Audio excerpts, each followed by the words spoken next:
तो रह ही जाती है, इसलिए उस पर भी निश्चित ध्यान होना चाहिए कि हमको किस किस बातों पर ध्यान देना चाहिए। यह इस उम्र में भी यह स्पीड है, बहुत अच्छी है इधर गुरुजी, बहुत अच्छा है और सभी के लिए जी सबक है कि ऐसा जी कर रहे हैं। बहुत हाँ, अच्छा। वो तो वो सब योग की ही कृपा है। जी उसके जी जी माध्यम से हम आपके साथ जुड़े हैं, योग नियमित कर रहे हैं, उसका ये फल है कि हम आपके साथ इस उम्र में भी जुड़े हुए हैं और करवा भी रहे हैं और आनंदित भी हो रहे हैं, जी जी, मतलब बहुत आनंद अच्छी। भी ले रहे हैं जी। ओ तो निश्चित रूप से जो भी व्यक्ति इससे जुड़ा रहेगा, वो कम से कम मैं अपने अनुभव से कह सकता हूँ कि वो 70-75 साल तक तो अपने शरीर में कोई कमी महसूस नहीं करेगा, ऐसा मैं कह सकता हूँ। उसने यदि अपने खान पान और इस दिनचर्या पे जिया तो जी हो। जी जी जी जी। उसके ऊपर में होगा 75 दादा साल जी के सिंहासन हस्तासन योगा करेंगे। 75 साल के बाद भी नहीं होगा क्या? नहीं, अच्छे रहेंगे आप तो, बहुत अच्छे रहेंगे दीदी, सभी लोग आप। ये रंजना जी क्या कह रही हैं, जरा सिंहनी बन जाइए। हमने ये कहा कि भाई 75 साल ही क्यों, उसके बाद भी नहीं हो सका, 80-90 साल तक नहीं हो नहीं, सका? हम जो सामान्यतः व्यक्ति जो 60-50-60 आज की स्थिति में 50-60 में ही अपने को थोड़ा सा कमजोर महसूस करने लगते, तो हमने बस 10% या 15% उसको बढ़ाया, कोई ज्यादा नहीं बढ़ाया, अतिशयोक्ति नहीं है जी। ओम चलिए सिंहासन में आइए।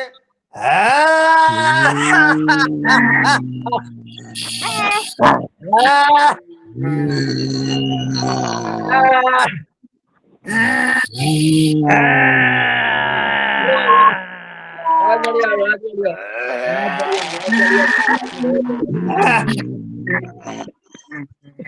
वाह वाह वाह, बहुत बढ़िया, बहुत बढ़िया, बहुत बढ़िया। चलिए अब अरे वाह, बहुत बढ़िया। चलिए अब हम जो है हास्य की ओर चलते हैं। तो सबसे पहले हम फोटो खिंचवाएंगे हमारे चेहरे पर। वो भाव होना चाहिए जो हम फोटो खिंचवाते समय महसूस करते हैं, हमारा चेहरा जो है मुस्कुराता हुआ है। तो सबसे पहले आप मुस्कुराइए।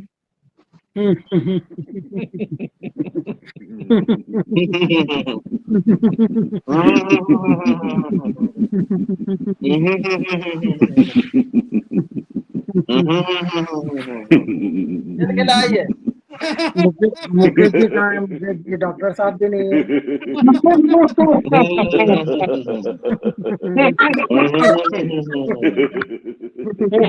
मुकेश को तो देखिए।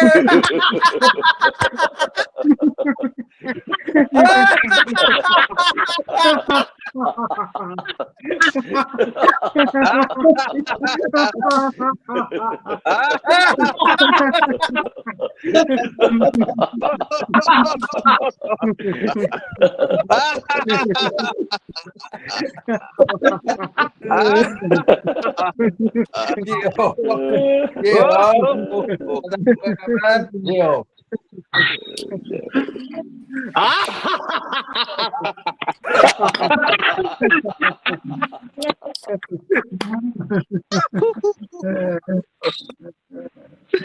रंजना जी आगे कक्षा को बढ़ाइए। जी बहुत सुंदर, बहुत सुंदर, खूप छान, घर जाऊंगे आजचा योग वर्ग खूपच छान घेतला गेला आदरणीय मेराजी भाई साहबने। खूब छान खूब खूप छान, छान. खूब छान, खूप छान।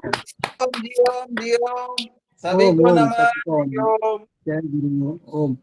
शांति पाठ, शांति पाठ। ओम देव शांति, अंतरिक्ष शांति, पृथ्वी शांति, रापा शांति, रोषद शांति, वनस्पत शांति, सर्वगुण शांति, शांतिरेव श्यामा शांतिरेधि। ओम शांति शांति शांति। समस्त साधकों को सादर प्रणाम नमन। ओम। ओम सर, सभी को ओम, जय गुरु। बहुत अच्छा, धन्यवाद सर, धन्यवाद हो सर। जाए, जोरदार हो जाए, आवाज पूरी गूंज जाए ऐसे।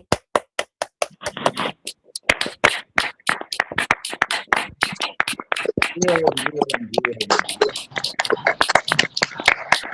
चलिए देखिए, मुझे बहुत अच्छा हुआ कि आपको क्या- चलिए आज के मुख्य अतिथि महोदय को आमंत्रित करिए। जी ओम।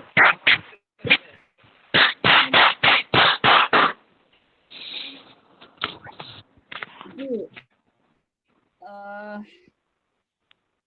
दिनेश भैया, ये है नरसिंहपुरम के 73 में 13 साल से। जी जी आदरणीय जी आदरणीय सदस्यों को सादर नमन। और अभी मैं ट्राई कर रहा हूँ कि मुख्य अतिथि मुख्य वक्ता जी कनेक्ट हो पाए। असल में उनसे कनेक्टिविटी नहीं हो पा रही है। ठीक है। जी जी। और अगर उनसे थोड़ी देर तक कनेक्टिविटी नहीं हो पाती है तो आदरणीय पवन सर से निवेदन करते हैं, या फिर आदरणीय मुन्नीलाल जी भाई साहब से। दिनेश भैया मैंने अंकित जी से कर दिया है, वो 10 मिनट में ज्वाइन हो रहे हैं। अच्छा अच्छा जी आ रहे हैं वो। जी। और तो तब तक आदरणीय मुन्नीलाल जी भाई साहब को हम बुलाते हैं, जब नहीं तक है, हम नहीं है, नहीं है। अच्छा अच्छा, नहीं है। तो फिर आपसे तब तक ना जी मैं ही जी बोलती हूँ, क्योंकि ये जो हमारे गणपत लाल जी हैं, कल कह रहे थे ना, गणपत लाल भाई हाँ साहब, हिरला जो कि गूगल फॉर्म के बारे में, तो आपको मिल गया है गूगल फॉर्म गणपत लाल जी? ये मैम किस पे देखना पड़ेगा? ये इसे तो मेरे को देखना नहीं आता है, तो बता दो आप किस पे। इसी पे आ जाएगा ना? नहीं, वैसे मैंने तो मेरा जी भाई साहब से कहा था कि आपको पर्सनल भेज दे, मगर मैंने चैट बॉक्स में डाल दिया है। चैट बॉक्स से मैं तो ये डाला। देख लेंगे, देख लेंगे। मैं जी, देख चैट बॉक्स आपका से अभी चैट बॉक्स में गूगल फॉर्म दिया है। अब उनको भर दीजिए, उनमें ज्यादा कुछ नहीं है, सब कुछ आपको मिलेगा। एक बार आप ओपन करेंगे तो आपका नाम है, जन्म तारीख है, ये है, आधार कार्ड है, और आपका आने का जाने का उसमें अ, तारीख डालनी पड़ेगी, और फिर कहाँ पर आना है ये आपको सब डिटेल में देखने को मिलेगा गूगल फॉर्म। ठीक है जी जी जी जी। ग्रुप में भी डला है क्या मैडम? जी, ग्रुप में तो नहीं है हमको नहीं मिला है। जी। अब चैट बॉक्स में मैंने डाल दिया है, अगर और भी दिनेश भैया आप भी डाल दीजिए। जी रंजना बेन क्या डालना है? नहीं, वो जो गूगल फॉर्म हमने आपको भेज दिया है ना, जी हाँ वो बात कर रहे हैं, क्योंकि वो जिनको नहीं मिला है, जिनके मोबाइल नंबर हमारे पास सेव नहीं है, ग्रुप में ऐड नहीं किए गए, तो उनको है हमने चैट बॉक्स में नंबर ये डाल दिया है। जो गूगल फॉर्म है वो चैट जी बॉक्स जी में से कर सकते हैं। जी जी बहन, मेरे को लगा कि आप मुझे कह रहे हैं कि कुछ डालना, तो मैंने कहा क्लियर कर लूं। ओके, धन्यवाद बहन। नहीं नहीं, अब माया जी का नंबर नहीं है, अस्तेवा तिवारी जी का नंबर नहीं है, गणपत लाल जी का नंबर नहीं था मेरे पास। ऐसे जो कि और भी हमारे भाई बहन हैं जिनके नंबर नहीं है, जो ग्रुप में नहीं जोड़े गए हैं योगार 1 या योगार 2 में, तो उनके लिए ये चैट बॉक्स में नंबर डाल दिए गए हैं, ये गूगल फॉर्म डाल दिया है, वो आप भर दीजिए, सबमिट कर दीजिएगा। ठीक है जी मैम, कौन कौन जा रहा है हरिद्वार? हरिद्वार तो दीदी, आप कहाँ से है माया जी? हाँ हाँ हूँ मैं, आप कहाँ से है? मध्य प्रदेश से। कहाँ मध्य प्रदेश से? टीकमगढ़ से, टीकमगढ़ से। अच्छा, टीकमगढ़ से है। चलिए, मैंने कल ही मुन्ना जी से बात की थी आपको भेज देने के लिए। तो सभी जा रहे हैं, आप भी तैयार हो जाइए वहाँ से। मैम आवाज नहीं आ रही आपकी, कट रही बीच बीच में, साफ नहीं हो पा रही बात। आपका माइक बंद करिए। जी हाँ, ये जो है ना, मैंने आपका, मेरे पास नंबर नहीं था, मैंने कल ही मुन्नेलाल भाई साहब से बात कर ली थी कि माया जी है आपके यहाँ से, टीकमगढ़ से भी जितने हैं उनको भी आप ये गूगल फॉर्म भरने के लिए कहिए।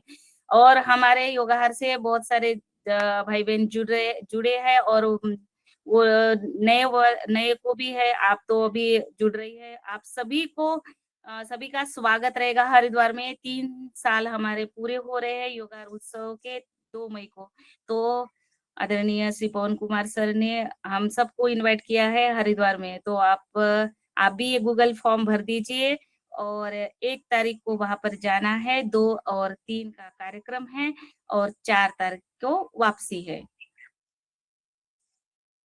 मैम क्या है मैम, बेटी का एग्जाम है नीट का 5 मई को, तो मैं कैसे आ पाऊंगी? अच्छा, ठीक है, कोई बात नहीं। हाँ, वो अभी क्लियर हो जाए, उसका इलेक्शन की वजह से अभी क्लियर नहीं हो पा रहा। अगर वो पोस्टपोन हो जाता है तो मैं आ जाऊंगी, अगर वो 5 मई को ही होता है तो फिर मेरा आना मुश्किल होगा। ओके, ओके, ठीक है, कोई बात नहीं। जी आप मैम। बेसिकली एडजस्ट कर लीजिए, ठीक है? और जो हमारे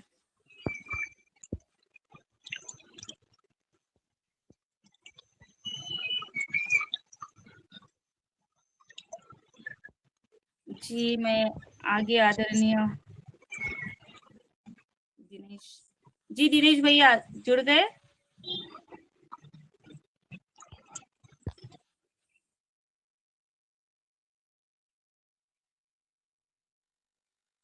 जी, मैं आगे आदरणीय श्री पवन कुमार सर को सादर निवेदन करती हूँ कि जी, नमस्कार ओम सभी को और सुप्रभात। बहुत सुंदर आज की योग कक्षा रमेश चंद मेहरा जी के द्वारा की गई है। बहुत अच्छा कार्यक्रम रहा और आज मुख्य अतिथि का शायद फ़ोन में कुछ प्रॉब्लम है या नेटवर्क में प्रॉब्लम है। वो रेंज में भी नहीं है और उनके फ़ोन में भी अभी कनेक्टिविटी नहीं आ रही है। शायद दिनेश जी ट्राई कर रहे होंगे। तो कोई बात नहीं, आज ये हमारी जो चर्चा है ये आज असल में जिन मुख्य अतिथि को बुलाया गया था उनकी फ़ोटो और वीडियो समय-समय पर आते रहते हैं। तो आजकल उनका जो समय है वो है कि उनके वहाँ गुलाब की जो खेती हो रही है, गुलाब की खेती भी ऐसी जगह पर हो रही है जहाँ पर कि पहले बंजर ज़मीन थी, कुछ नहीं हो रहा था। तो उन्होंने अपनी मेहनत से उसको बहुत सुंदर बना दिया है और उसको जो फूल हैं गुलाब के उसका वो हार्वेस्टिंग कर रहे हैं, उनका परिवार लगा हुआ है। तो फूल की पंखुड़ियाँ जब इकट्ठा होती हैं तो उसका वो तुरंत अ, गुलाब जल भी बना लेते हैं, उनके पास एक छोटी-सी मशीन है। तो उसी का हम सोच रहे थे कि आज दिनेश जी ने उसके लिए बातचीत की थी कि उसका वो लाइव अपने खेत को भी दिखा दें, अपने जो व्यवस्था उन्होंने बनाई है उसको भी वो देख लें। और उस जगह पर बहुत सारे लोग आकर के अपनी इस तरह की जो गतिविधि है व्यावसायिक गतिविधि के रूप में एक छोटे से किसान जो पर्वतीय क्षेत्र में रह रहा है, उसको उन्होंने दिखा रखा है। तो ये जो है फिर हम इनके साथ आने वाले समय पर करेंगे क्योंकि ये गुलाब का जो हार्वेस्टिंग का समय है, जो उसका उगने का समय है, एक बहुत ही कम अंतराल का रहता है, 1 आध महीने का एक सीज़न रहता है। तो उस समय इसका एक प्रकृति की एक अद्भुत वहाँ पर नज़ारा दिखता है कि सब जगह गुलाब ही गुलाब दिख रहे हैं। और कई वर्ष पहले जब इसकी परिकल्पना हुई थी कि गुलाब की खेती भी हो सकती है, तब यह भी विचार किया गया था कि अन्य देश में जहाँ गुलाब की खेती होती है, वहाँ इस तरह से रोज़ फेस्टिवल मनाए जाते हैं, अभी भी मनाते हैं और उसको उसको देखने के लिए देश-विदेश के बहुत सारे जगह से लोग आके उस फेस्टिवल में पार्टिसिपेट करते हैं। तो कोई बात नहीं, आज ये अनुभव हमारे लिए हमारे उसमें नहीं था। तो आने वाले समय पर जब भी मौका लगेगा, तो इनसे ज़रूर करेंगे।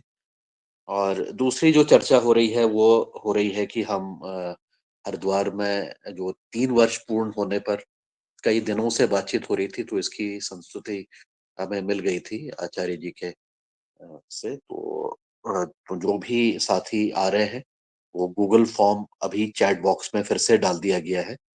तो उसको आप देखें, उसको खोलें, उसमें अपनी डिटेल्स भर लें। ये डिटेल इसलिए है क्योंकि आपको एक पता लगे यहाँ पर कि कितने लोग आ रहे हैं और कितने लोग आकर के कब आएंगे और कब उनका जाने का है, तो इससे व्यवस्था बनाने में आसानी रहती है, क्योंकि जिस जगह पर कार्यक्रम प्रस्तावित है वहां पर प्रशिक्षण होते रहते हैं और कई प्रांतों के लोग आकर के वहां पर अलग अलग विषय पर उन्होंने प्रशिक्षण प्राप्त किए हैं। यह जो स्थान है ये पतंजलि योगपीठ से दूर है, हरिद्वार में ही है। और हरिद्वार में जहाँ पर पतंजलि की फैक्ट्री है, जहाँ फूड पार्क है, एशिया का सबसे बड़ा फूड पार्क, और इसके अलावा सबसे लंबा चलने वाला फूड पार्क पतंजलि का, जहाँ बहुत सारे उत्पाद का निर्माण हो रहा है, उसके बिल्कुल नजदीक है। तो यह भी प्लान है कि उस फूड पार्क में भी हम जा करके देखें। शायद 3 तारीख को उसका कार्यक्रम होगा, तो क्योंकि वॉकिंग डिस्टेंस पर ही है तो वहीं से पैदल चल के भी फूड पार्क को भी आप लोग देख लेंगे। और इसके अलावा आचार्य जी का सानिध्य प्राप्त होगा, ऐसा विचार है। अगर हम और ज्यादा भाग्यशाली रहे तो स्वामी जी का भी सानिध्य हमें प्राप्त हो सकता है, लेकिन अभी कोई गारंटी नहीं है। इसके अलावा पतंजलि के द्वारा की जा रही विभिन्न गतिविधियां, जिसमें लोग एक व्यवसाय के रूप में जुड़ रहे हैं, चाहे वो हमारे खाने में जो हमारा जो ग्रामीण औषधि के केंद्र है, या हमारे अन्य उपक्रम है जो हमारी उत्पाद को बेचने वाली श्रृंखला है, उसके साथ जुड़ने की बात है, क्योंकि कई हजार और कुछ 1 लाख रिटेल शॉप्स हैं पूरे सब जगह पर।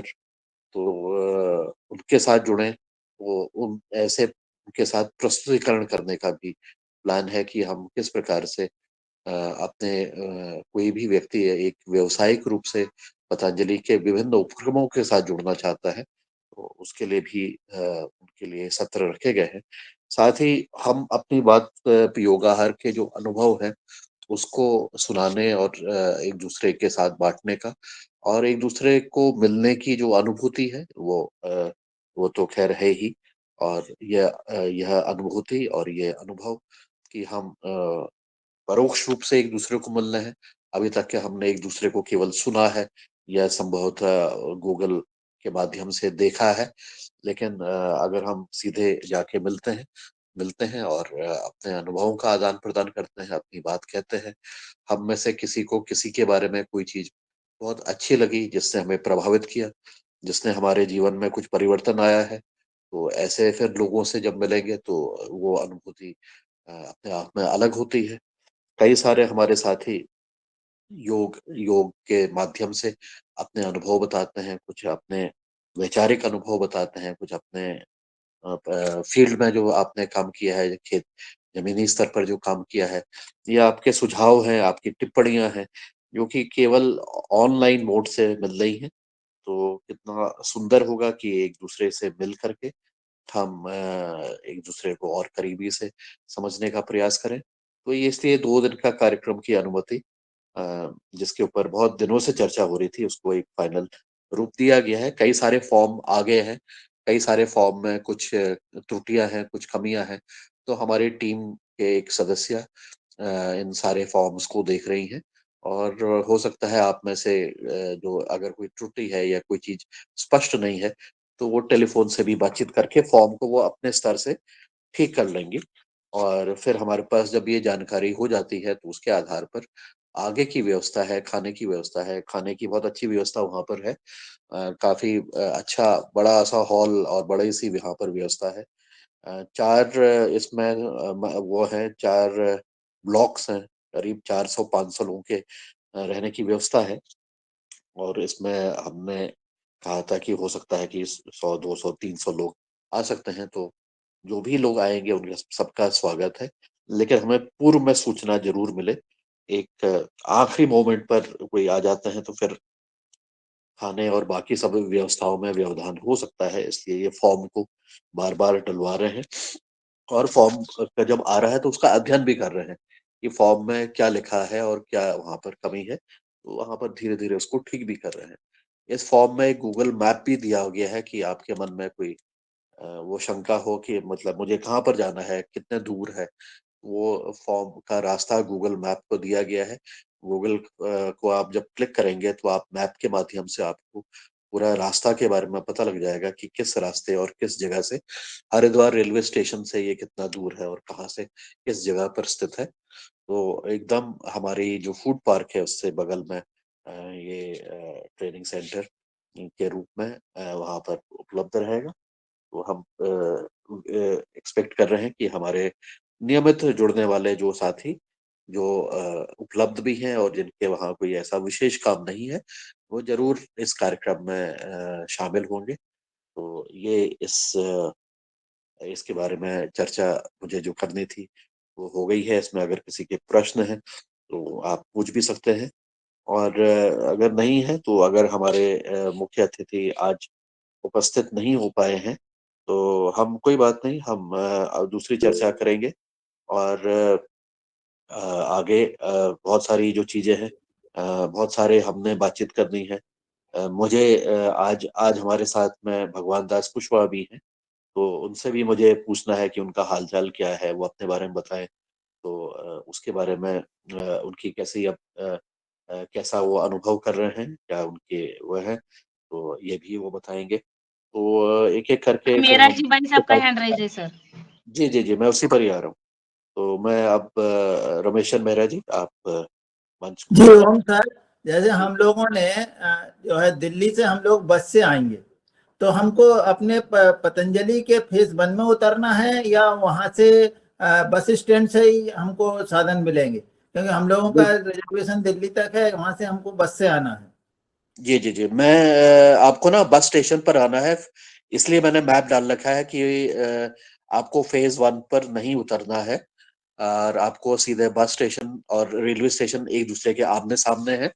तो वहाँ पर मैं अभी व्यवस्था करने का प्रयास कर रहा हूँ जी कि वहाँ पर अगर व्यवस्था हमारी हो जाती है, तो मैं कोई ना कोई आपको वहाँ से पिकअप कर लेगा, इसलिए हमने समय भी उसमें लिख रखा है। जी तो जी। इसके ऊपर भी हम बातचीत कर और सर लेंगे। फोन नंबर डालना उसमें, जो भी सज्जन होंगे या जो भी है, तो हाँ, क्योंकि हम हाँ। लोग जो है एक साथ लगभग 10 लोग, 10-12 लोग आ रहे हैं जी। नर्मदापुरम से, और सबका रिजर्वेशन हम लोगों ने करवा लिया है श्रीधाम से, और सब जी। वहां से फिर दिल्ली से बस से आएंगे। ठीक है, ठीक है। ठीक है रमेश चंद मेहरा जी, ये जैसे-जैसे फाइनल हो जाता है, तो फिर हम इसका मैं एक किसी को एक ज़िम्मेदारी दे दूँगा, उनका फ़ोन नंबर डाल देंगे, तो फिर ये ट्रांसपोर्ट की सारी व्यवस्था के ऊपर वो देखने का प्रयास करेंगे या फिर मार्गदर्शन देने का प्रयास करेंगे, हम उसके ऊपर बातचीत करते हैं। इसलिए समय को भी हमने लिख रखा है कि किस समय पर वहाँ पर आप पहुँचेंगे, संभावित समय।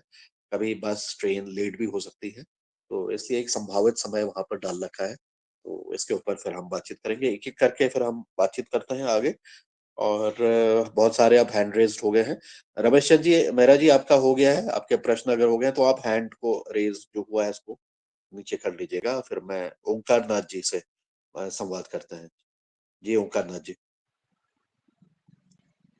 जी नमस्कार सर, सभी को नमस्ते। मैं ओंकार नाथ पतंजलि किसान सेवा समिति पलामू झारखंड से हूँ और एफपीओ का भी संचालन कर रहे हैं। 1 साल मेरा एफपीओ का पूरा हो गया है, तो थोड़ा-सा हम जानना चाह रहे हैं क्या एफपीओ के लिए भी इसमें भी कुछ व्यवस्था बनाया गया है कि उसको मार्गदर्शन एफपीओ को मार्गदर्शन मिलेगा, जैसे प्रोडक्ट बनाना, मार्केटिंग करना, क्या इस तरह का सत्र सत्र क्या रखा गया है क्या? ये जानना थोड़ा चाह रहे हैं। नहीं, अभी तक के तो कोई ऐसा सत्र नहीं है विशेष रूप से, क्योंकि ये अनुभवों का आदान-प्रदान है और जैसा मैंने बताया कि पतंजलि के विभिन्न उपक्रम और उसके साथ उनके व्यावसायिक गतिविधि के साथ जुड़े हैं। जैसे कि उदाहरण के लिए मैं एक नई चीज़ बता रहा हूँ कि हमारे वहाँ एक स्टेशनरी का जो वाला कार्यक्रम किया हुआ है, एक हमारे साथी हैं, जो कि इस तरह से जो पतंजलि स्टेशनरी बना रहे हैं। उसको भी आप अपने एफपीओ में एक व्यवसायिक गतिविधि के रूप में ले सकते हैं। इसके अलावा अन्य जो ये चीज़ें हैं, कई सारे प्रोडक्ट्स जो हैं, जो मैं बता रहा हूँ, उनकी एक लिंकेज जो है एफपीओ के माध्यम से उसको करने का, जो भी उत्पाद बन रहे हैं, उसको करने का और साथ ही और भी चीज़ों पर हम निश्चित रूप से, क्योंकि जब यहाँ पर आएँगे तो मुझे लगता है कि हमारे बहुत सारे एफपीओ से भी कुछ साथी हैं जो कि जुड़े हुए हैं, वो आपको निश्चित रूप से मार्गदर्शन कर देंगे। अभी कोई सेशन नहीं रखा हुआ है, जो भी बातें होंगी, आप अपनी बातें कहिए और अपनी बात बताइए, तो जो लोग उसमें जानकार हैं, वो उसमें मार्गदर्शन करेंगे। तो वो ऐसा कोई सेशन अभी तक के मैंने डिफाइन नहीं किया हुआ है। जी, और थोड़ा सा मेरा इसको खुला मेरा थोड़ा सा इसमें सुझाव था कि अगर पतंजलि के माध्यम से पीओ को भी थोड़ा सा मार्गदर्शन मिले प्रोडक्ट बनाने, मार्केटिंग, चूंकि पतंजलि के पास अब काफी अनुभव है प्रोडक्ट बनाने का, मार्केटिंग करने का, तो अगर थोड़ा सा थोड़े समय के लिए अगर कुछ सत्र रख दिया जाए, अगर वहां से कुछ होता है कि हम लोग को मार्गदर्शन मिलता है, तो एक बहुत बड़ा काम हो सकता है पूरे देश भर में। क्योंकि ये जी पीओ भी अपने अपने यहाँ सब काम कर रहे हैं प्रोडक्ट बनाने में, मार्केटिंग करने में। चूंकि अब नए नए पीओस हैं तो उनको थोड़ा सा परेशानी हो रहा है कैसे प्रोडक्ट बनाना है, कैसे उसका कैसे मार्केटिंग करना है। तो अगर इस तरह का कुछ सत्र का व्यवस्था हो जाता तो बहुत ही अच्छा होता है, जी तो लाभदायक हो जाता है। जी जी जी, हमने अभी उसका जो है ना आपके फूड पार्क में कि वहां पर कैसी व्यवस्था है, जो एक व्यवसायिक रूप में वहां पर फूड पार्क का अभी तक के प्रस्तावित है। तो फूड पार्क में आपको बहुत सारी चीजें देखने को मिल सकती है, मिलेंगी। और मैं इसको ढूंढने का प्रयास करूंगा, क्योंकि आपके जो प्रोडक्ट हैं, आपके जड़ी बूटी उत्पादन, मतलब जो आपके मेडिसिनल एरोमेटिक प्लांट हैं, उसके भी उत्पाद के ऊपर भी आप काम कर रहे हैं। अभी हमारे बीच में डॉक्टर खनूजा आए थे, सीमैप के पुराने जो डायरेक्टर हैं। तो इस तरह से और बहुत सारे लोग हो सकता है कि इस बीच में आए। वो अभी मेरा फाइनल नहीं हुआ है कार्यक्रम, जैसा मैंने बताया है। कोशिश कर लेंगे, क्योंकि आपने प्रश्न उठाया है। तो हम क्वालिटी कंट्रोल के ऊपर, उसकी जो पैकेजिंग है उसके ऊपर, उसकी जो गुणवत्ता है उसको आपको ही मेंटेन करना है, लेकिन फिर भी जो भी उससे संबंधित जो चीजें हैं, क्वालिटी कंट्रोल से जो चीजें हैं, उसके ऊपर कोशिश करता हूँ मैं। आप क्योंकि प्रश्न उठा है, तो हम इसके ऊपर बातचीत जरूर करते हैं। और जो भी और भी लोगों के बहुत सारे प्रश्न होंगे कि हम क्या चीज करें, हमें क्या सीखने को मिलेगा, इस पर भी कल परसों बातचीत हो रही थी। तो जो भी हमारी अपेक्षाएं हैं उसके आधार पर हम पूरा प्रयास करेंगे कि जरूर इसका मिले, प्राविधान हो सके। तो ठीक है, शुभकामनाएं आपको। अब हम अगले सत्र की तरफ चलते हैं। अगले हमारे साथी जो हैं, हीरालाल जी, हीरालाल जी कुशवाहा जी, आपका कोई जी सर, प्रश्न है? धन्यवाद। ओंकारनाथ जी, आप म्यूट कर लीजिएगा। संपूर्ण गुरु सत्ता को नमन करते हुए पूरे योगाहारी सदन को वंदन, अभिनंदन। मुझे सिर्फ ये बताना है कि छतरपुर जिले से मैं हीरालाल कुशवाहा और मेरे अनन्य सहयोगी श्री रामकृपाल पटेल जी, ये दोनों ही उस कार्यक्रम में पहुंचने की तैयारी में हैं। कल हम दोनों लोगों का रिजर्वेशन हो चुका है। कुरुक्षेत्र से हम लोग दिल्ली पहुंचेंगे और उसी से वापसी का है। दिल्ली से हरिद्वार की यात्रा हमारी बस के माध्यम से प्रस्तावित है, जैसा कि हम लोग भी वहाँ मुलाकात हो सकती, मिलेंगे।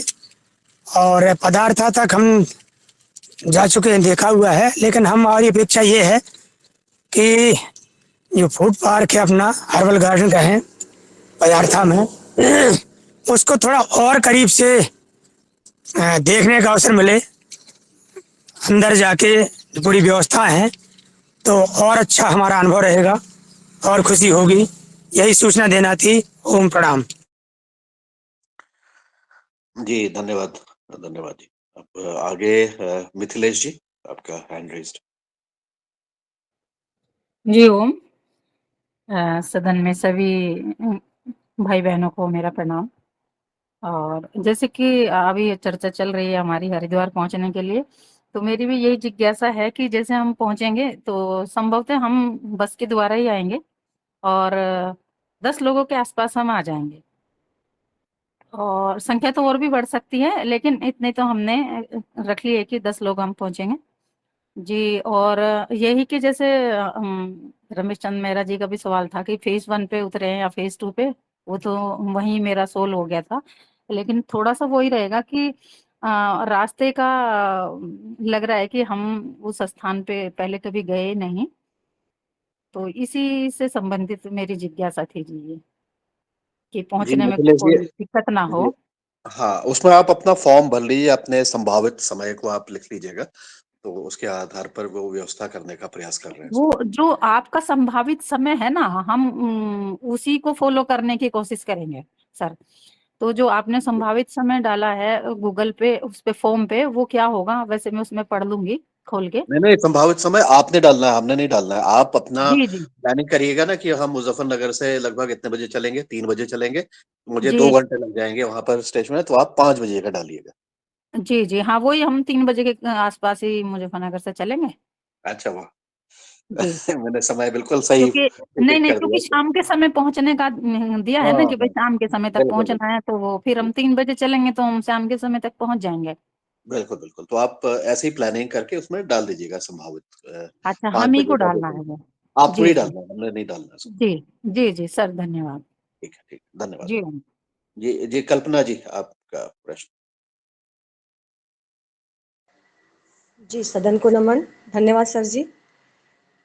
सर मेरा बस थोड़ा-सा छोटा-सा सुझाव था कि जो सीड बैंक के ऊपर जो काम कर रहे हैं और जो कृषि के क्षेत्र में प्राकृतिक कृषि, जैविक कृषि के ऊपर काम कर रहे हैं, तो सभी से अनुरोध है कि जो बीज है देशी बीज है, उनको ज़रूर थोड़ा-थोड़ा लाइएगा क्योंकि आदान-प्रदान होगा प्रदेश में इधर से उधर, तो बढ़ेगा और इसके ऊपर भी एक मतलब टॉपिक रखना चाहिए सीड बैंक के ऊपर भी।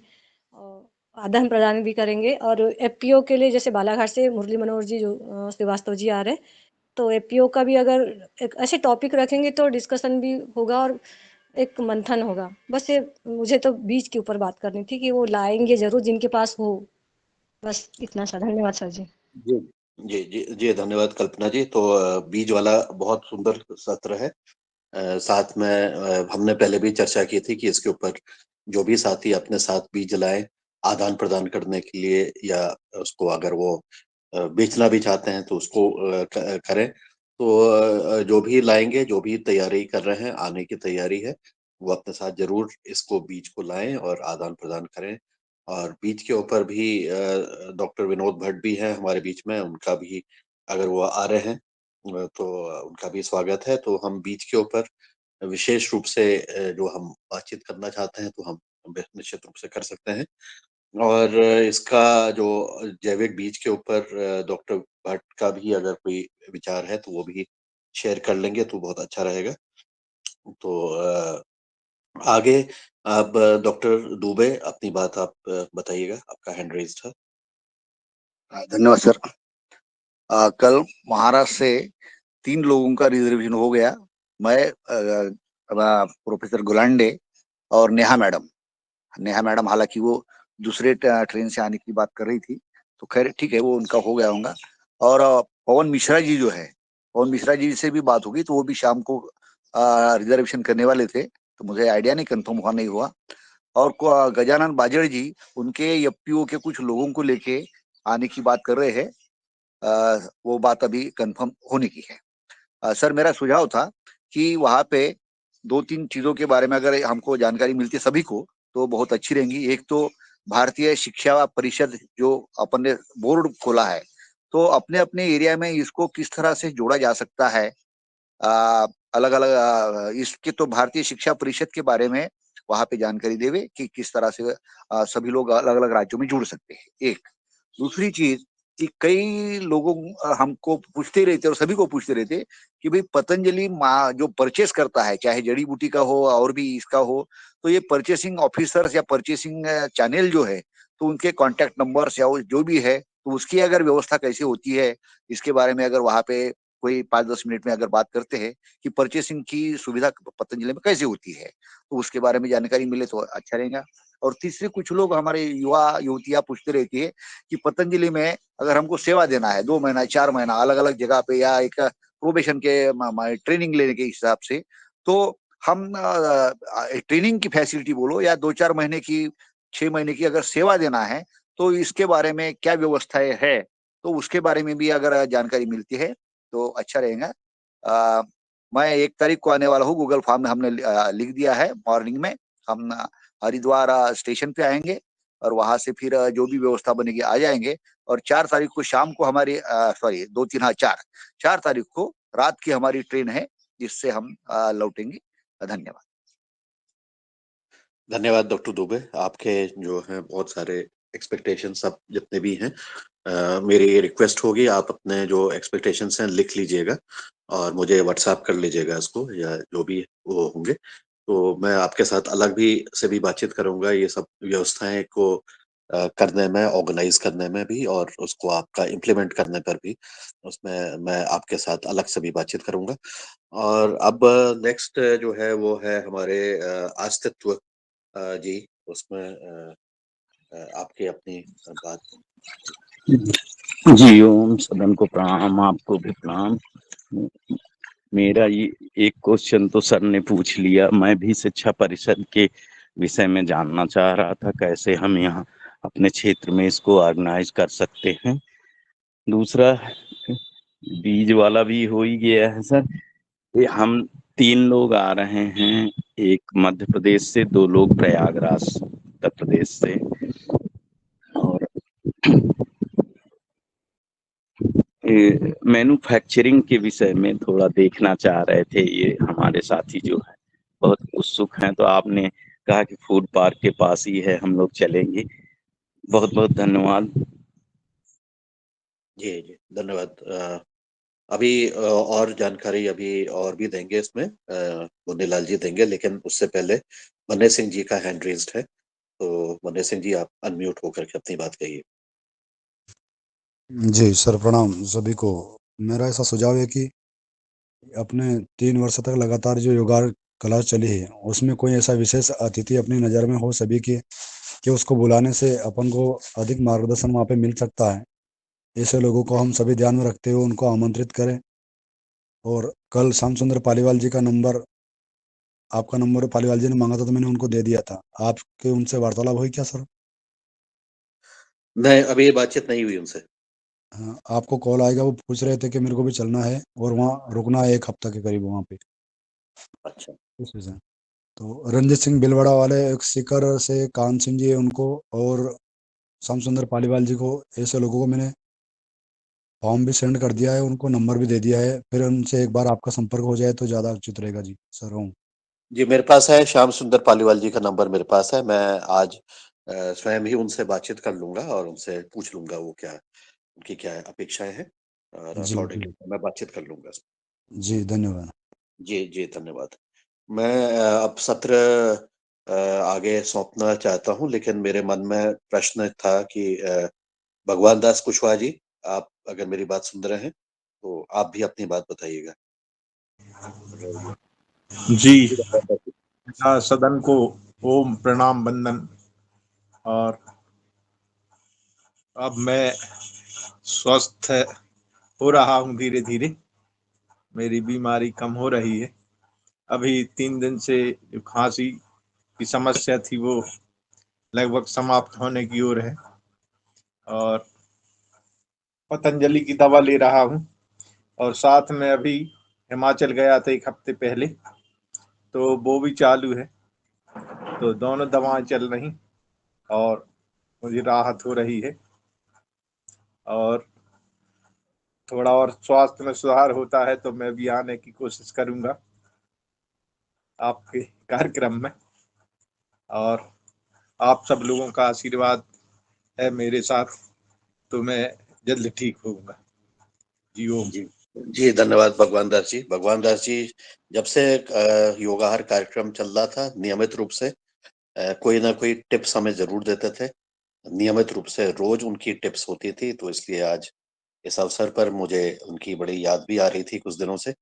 और आज आपकी बात सुन के मुझे बहुत अच्छा लग रहा है, और आप जल्दी स्वस्थ हों, यही हमारी कामना है। यही आपके शुभ वो भी है कि आप जल्दी जल्दी पूर्ण रूप से आप स्वस्थ हो करके आप नियमित रूप से हमारे साथ जुड़ेंगे और अपनी बात कहेंगे।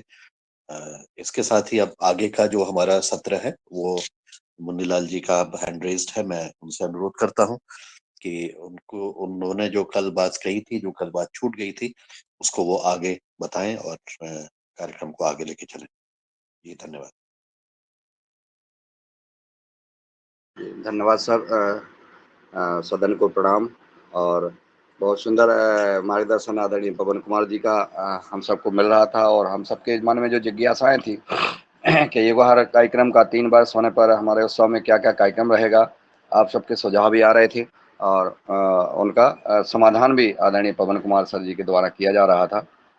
जिनके मन में जो सवाल थे, किसी को पहुंचने को लेकर था, तो मैं बताना चाहता हूँ आदरणीय पवन कुमार जी के जो स्वभाव है, जो भाव है और जिनके सफल नेतृत्व से हम 3 साल पूर्ण कर चुके हैं।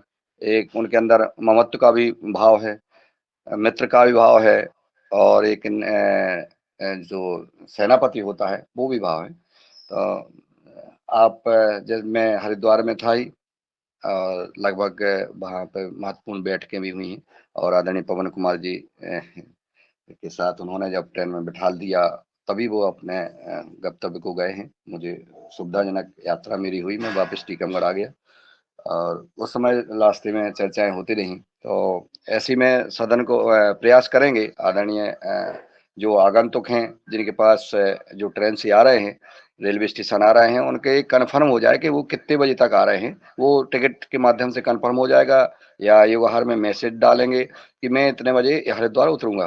तो अगर कोई साधन की व्यवस्था भी अपन देख लेंगे कि ताकि असुविधा ना हो और वहाँ पे जो अपना कार्यक्रम स्थल है, वहाँ पे पहुँचने की व्यवस्थाएँ की जाएँगी, ऐसा प्रयास रहेगा। तो ये कोई चिंता ना करें। दूसरा जो प्रस्ताव आया है, जैसे ओमकार नाथ जी का भी आया, आदरणीय डॉक्टर किशोर दुबे जी ने जो बात कही है, वो बहुत अच्छी बात कही है।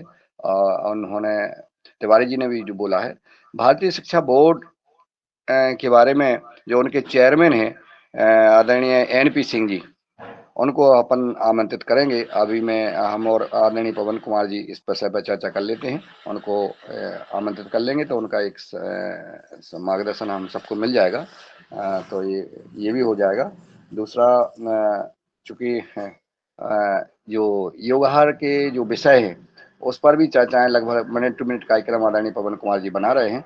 तो हम सबको जो जानकारियाँ मिलेंगी, महत्वपूर्ण कार्यक्रम रहेगा और एक पावन धाम जो हरिद्वार है तो वहाँ पे हम सबको गंगा जी का स्नान, पवित्र धाम के दर्शन और पदार्थ के का विजिट, पतंजलि योगपीठ, ये सब होने का जो है हम सबको सौभाग्य मिलेगा। तो जैसे राकेश गौर साहब हैं, सभी अपने परिवार के साथ पधार रहे हैं नर्मदापुरम से। अन्य लोग भी आ सकते हैं और बस ये है कि हमारा जो सुबह 1 तारीख को आना है और 4 तारीख को सुबह वहाँ से रवानगी हो जाएगी। ये इस हिसाब से अपना रिजर्वेशन करा लें, फिर जिनको जहाँ घूमना है, जहाँ जाना है, वो स्वतंत्र है, अपने हिसाब से जा सकते हैं। परम सिद्धि आचार्य जी से भी भेंट हुई। वहाँ पे उनको भी चर्चाएँ हुई, बोले बढ़िया, बहुत अच्छा काम कर रहे हैं आप लोग और करिए। उनका पूर्ण बोले मेरा पूर्ण आशीर्वाद है। तो आदरणीय पवन कुमार जी जो काम कर रहे हैं कृषि के क्षेत्र में, उनके हिसाब से हम सबको इस कार्यक्रम को बढ़-चढ़ के हिस्सा लेना चाहिए। इस कार्यक्रम में हमें लोगों को जोड़ना भी चाहिए ताकि हमारा युवा कार्यक्रम जो चल रहा है एक देश का। अभी कल मैंने जब वहाँ मेरी बैठक थी राष्ट्रीय कार्यकारिणी की, उस समय हमने कहा कि जो 3 से 3.5 घंटे 3 साल से लगातार कोई कार्यक्रम अगर चल रहा है तो वो युवा कार्यक्रम चल रहा है और स्वैच्छिक रूप से चल रहा है। ऐसा कोई कार्यक्रम हो, क्योंकि कहीं ना कहीं चाहे योग क्लासें हों, चाहे कई बीच में गैप भी हो जाता है या कोई जाता है, कोई नहीं जाता है, लेकिन युवा कार्यक्रम में बिल्कुल भी ऐसे हमारे जो योद्धा है जो कभी भी गैप नहीं कर रहे हैं, उनका सम्मान युवा कार्यक्रम में वहाँ हरिद्वार में किया जाएगा, जिनका कोई गैप नहीं रहा है। ऐसा भी हम प्रयास करेंगे आदरणीय पवन जी से चर्चा करके और हम सब मिलेंगे, जैसा इटारसी में मिले, हरिद्वार में मिलेंगे और आगे की योजना बनाएंगे और जो कितने को लोग जोड़ सकते हैं, किनको जोड़ सकते हैं, ये भी बहुत महत्वपूर्ण बात है कि हम युवा कार्यक्रम में किन्होंने कितने लोगों को जोड़ा, इस पर भी चर्चा होगी। इसका फीडबैक भी अपने दें। जी, हमने युवा के पहले हम क्या थे, हम जुड़ने के बाद हमने क्या पाया, हम एक व्यक्तिगत रूप में क्या परिवर्तन आया, सामाजिक रूप में हमने क्या हम दे सके समाज को या राष्ट्र को दे सके, इसका भी हम जो एक 2-2 3-3 मिनट का जो प्रेजेंटेशन रखना चाहते हैं, वो अपना लिखित में बना लें और वो भेज दें कि हम इतना इस समय तक इतना बोलेंगे, उसमें इतना समय लगेगा, क्योंकि मिनट टू मिनट कार्यक्रम बनेगा और सिद्धि आचार्य जी की उपस्थिति वहाँ रहेगी। तो मैं चाहता हूँ कि आप लोग सब लोग इस प्रकार का कार्यक्रम बना लें कि हम इस विषय पे इतना बोलेंगे। ऐसा नहीं है कि अगर हमने आपका बोल दिया और आप फिर कुछ भी बोलते रहे, तो ऐसा चूँकि जिनके मन में भाव हों, सभी को अभी मैं चूँकि हम निवेदन कर रहे हैं सबसे कि आप लोग के भाव में अगर कोई विषय है, वहाँ विषय देख लिया जाएगा और देख करके आपको ओके कर दिया जाएगा कि ठीक है, आप इस विषय पे इतनी बात रख सकते हैं या इसमें इतना करेक्शन करना है या इतना बढ़ाना है, जो भी है। तो ऐसा करके जो भी चाहते हैं अभी समय से अपनी तैयारी कर लें, मेरा ऐसा निवेदन है। और शेष तो चूंकि जो परम पूज्य स्वामी जी, परम सिद्ध आचार्य जी, पतंजलि योगपीठ के द्वारा जो एलोपैथी के ने जो षड्यंत्र रचा, जो ड्रग माफियाओं ने षड्यंत्र रचा, उसका भरपूर जो है मुकाबला कर रहे हैं। और वो मुकाबला सिर्फ अपने लिए नहीं, हम सब के लिए कर रहे हैं, देश के लिए कर रहे हैं और विश्व के लिए कर रहे हैं। इसमें हम सबको साथ देना चाहिए। इस पर भी हमारी चर्चा होना चाहिए हर कार्यक्रम में, क्योंकि सोशल मीडिया या जो भी आदरणीय डॉक्टर कुसुम भारद्वाज जी ने हमारे उनको जजेस को जो है आमंत्रित किया था, उन्होंने जो मार्गदर्शन दिया था, लेकिन हमारा जो हमने जो निवेदन किया था कि मार्गदर्शन ये है कि हम क्या कर सकते हैं इस विषय पर भी। सोशल मीडिया पे तो हम लिख ही सकते ना कि हमारा आयुर्वेद योग का प्रभाव क्या है, और यही प्रभाव जो है परम पूज्य स्वामी जी सिद्धाचार्य जी बता रहे हैं। क्योंकि सारे लोग पूरे देश के सनातन धर्म के मानने वाले सब लोग लग गए हैं कि परम पूज्य स्वामी जी अपने लिए नहीं, ये लड़ाई जो है देश के लिए लड़ रहे हैं और किसी को लड़ना पड़ेगी। हमारा इसमें योगहार कार्यक्रम का भी सहयोग रहे। हमने सनातन धर्म की चर्चा की, हमने जो है अयोध्या में जब भगवान श्री राम विराजमान थे उस समय हमने चर्चा की, और रोज हनुमान चालीसा का पाठ हम करते हैं। और हमने जाके पतंजलि योगपीठ में देखा है, और ऐसा विश्व का एकमात्र संस्थान है जो हमारे जो जिनको हम सेवक और नई भाषा में जिनको वर्कर कहते हैं, कर्मचारी कहते हैं, लेकिन परम पूज्य स्वामी जी हम सब जो है उनको सेवक, कि हम वो है जो है रोज दोपहर को 12 बजे हनुमान चालीसा का पाठ करते हैं एक साथ बैठ के सामूहिक। ये जो सीन देख के हमें ऐसे लगा कि देखिए एक पतंजलि एक ऐसा संस्थान है जहां हम भारतीय संस्कृति और धर्म की बात कर रहे हैं। सभी हमारे जो सेवक हैं, थेरेपी वाले, सब बैठ करके हनुमान चालीसा का पाठ करते हैं रोज। ये हमने 2-3 दिन लगातार देखा। तो ऐसी संस्थान से हम सब जुड़ रहे हैं, संगठन से जुड़े। भारतीय शिक्षा बोर्ड का जो कोर्स है वो भी कैसे आएगा, कैसे उसका पंजीयन होगा, ये सारी चीजें जो है वहाँ हम प्रयास करेंगे कि एनपी सिंह साहब से निवेदन करके, तो वो अपने बीच में रहेंगे, वो अपन को समझाएंगे उस विषय पर। और भी विषय ऐसे जैसे ऐसे कोई सुझाव हैं तो अब वो भी आप लोग दे सकते हैं कि और किन किन विषय पर चर्चाएं हो जाए। जैसे एफपीओ पे उन्होंने ओंकार नाथ जी ने कहा है, अन्य विषय भी जो भी है वो कर लें। और कई कार्यक्रम भी आने वाले हैं, हम सब किसानों को जोड़ना है ताकि हम सब किसान जुड़ें, प्राकृतिक जैविक खेती करें। और कई रिजल्ट भी आ रहे हैं, जैसे नर्मदापुरम में देखने को मिल रहा है, अन्य जिलों में भी ऐसा देखने को मिले। तो हमारी उपलब्धि योगहार कार्यक्रम की क्या है, ये छोटी छोटी उपलब्धियां अपने अपने किसान अपनी शेयर कर सकते हैं, लिख के दे सकते हैं योगहार कार्यक्रम ग्रुप में, ताकि हम सब वहाँ प्रस्तुत हो सकें। और एक जो वार्षिक उत्सव इसलिए मनाया जाता है कि जो 3 साल तक के जो अनुभव होंगे आपके, जो आपका बदलाव होगा, जो परिवर्तन होगा, उसको प्रेजेंटेशन किया जाएगा। इसलिए हम उत्सव मनाते हैं। और शेष आगे वाली योजनाएं की चर्चाएं अपन करेंगे और हम मार्गदर्शन लेंगे विशेषज्ञों का।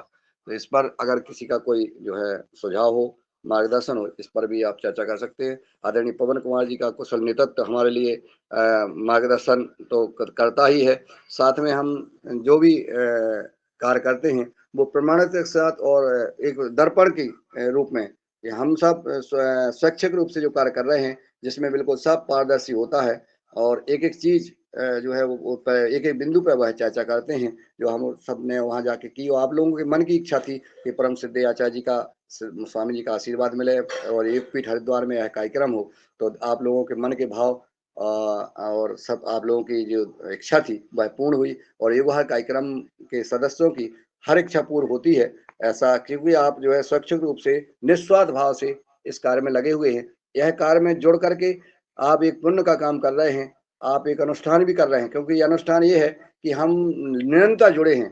कोई भी एक कार्य जो नियम अनुसार किया जाए वो एक अनुष्ठान बन जाता है। योग कर रहे हैं और प्राकृतिक जैविक खेती की चर्चा कर रहे हैं। चूंकि और कोई भाई अगर अपना कोई सुझाव देना चाहता है तो सादर आमंत्रित है। मैं पवन कुमार जी के इस पुरुषार्थ को पुनः प्रणाम और नमन करता हूँ और सभी योगहार परिवार को एक आत्मा के साथ हम सब मिलें, अपनी बात रखें और अन्य लोगों को जोड़ें। संकोच बिल्कुल ना करें। जिनको जोड़ना है, जो आ सकते हैं, जो ठीक हैं कि हाँ इस विचारधारा के व्यक्ति हैं, सबको बुला लें और एक गूगल फॉर्म जरूर भर दें, एक दूसरे को शेयर कर दें, ताकि जो है वो समय रहते हुए गूगल फॉर्म भर जाए। जो समझ में ना आए वो पूछ सकते हैं।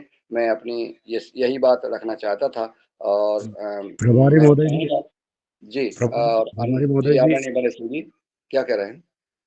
गौ बेरण के बारे में थोड़ा प्रकाश डालिए। आपका काम पूर्ण सफलतापूर्ण चल रहा है वहाँ पे, उसके बारे में थोड़ा रखिए आप विषय। काय का?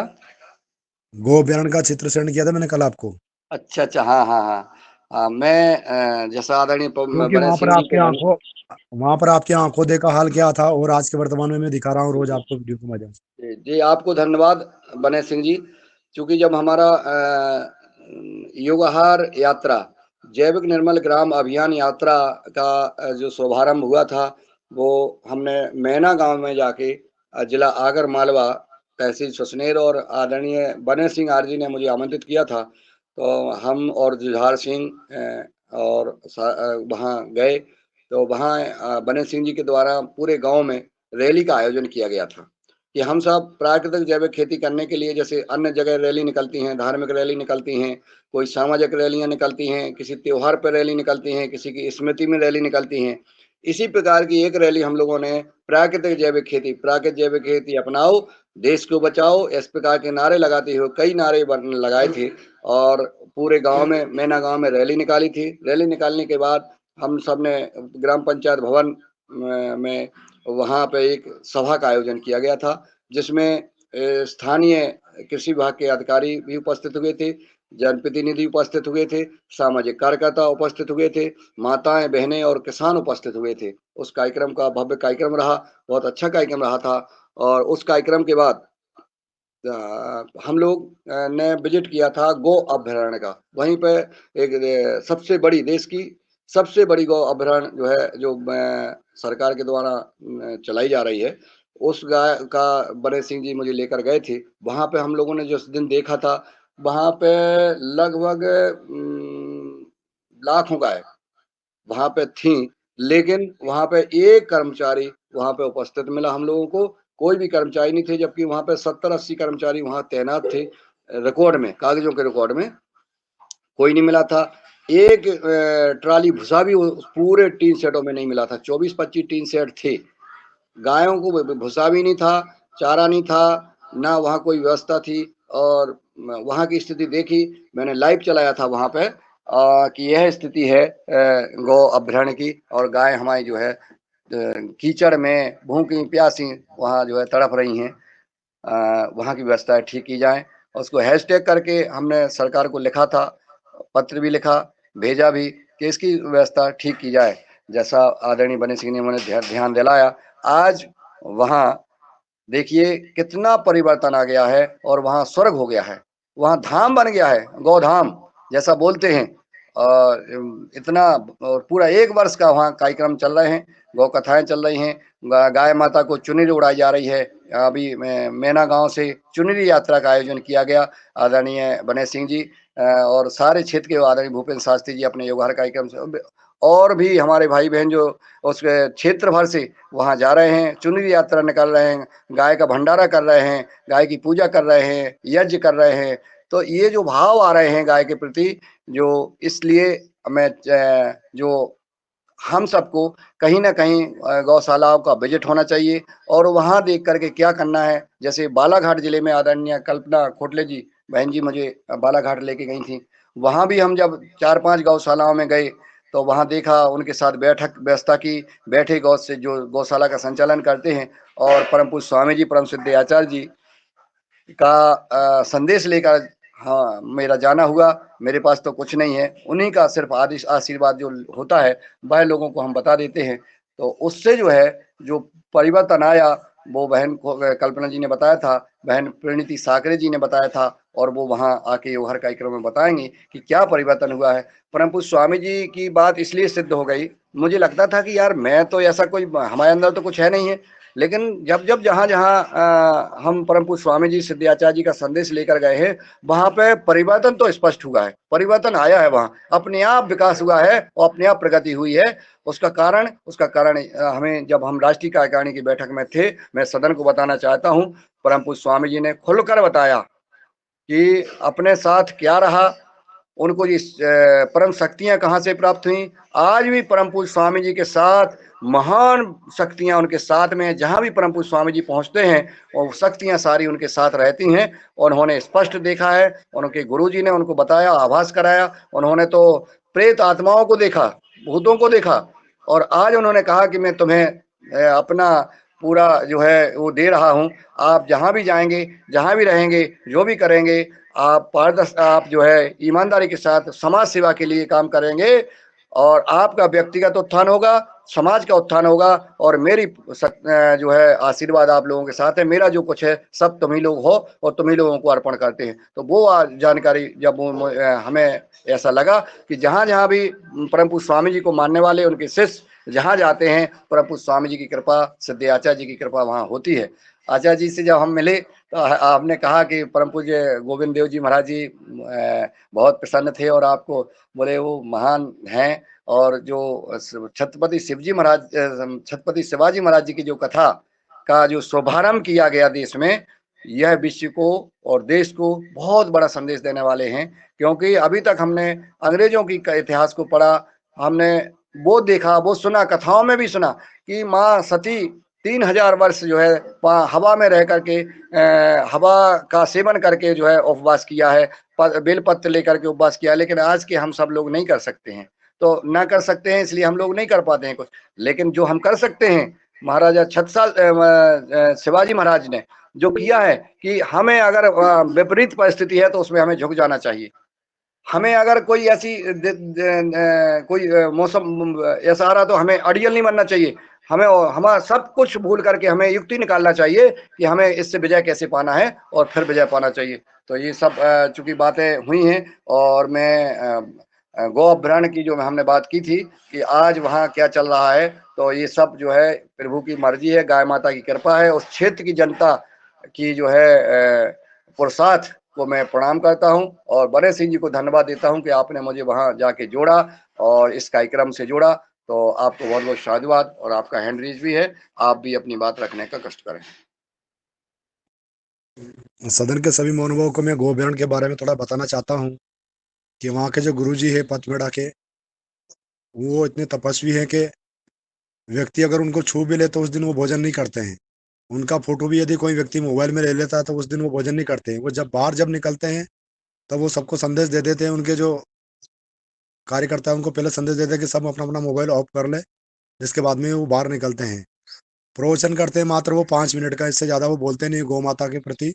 और उसके जो शिष्य हैं गोपालानंद जी, वो प्रतिदिन अपने से प्रेरणा लेते हैं और हर हफ्ते में 1 दिन तो कम से कम तुम्हें आना ही, ऐसा उन्होंने निवेदन किया है। तो जो अपन बोलते हैं अपनी बात वो मानते हैं।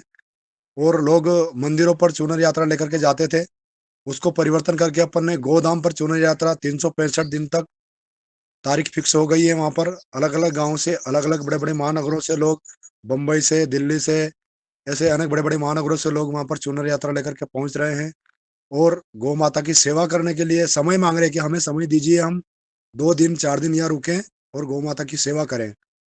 ऐसा बदलाव। और अभी वहाँ किसानों का प्रशिक्षण चलाएंगे। चुनाव निपटने के बाद अलग अलग क्षेत्र से पढ़े लिखे किसानों को, अनुभव लोगों को वहाँ पर बुलाया जाएगा और वहीं पे किसानों का प्रशिक्षण दिया जाएगा। उसमें अपनी 99% भूमिका वहाँ पर उपलब्ध रहेगी।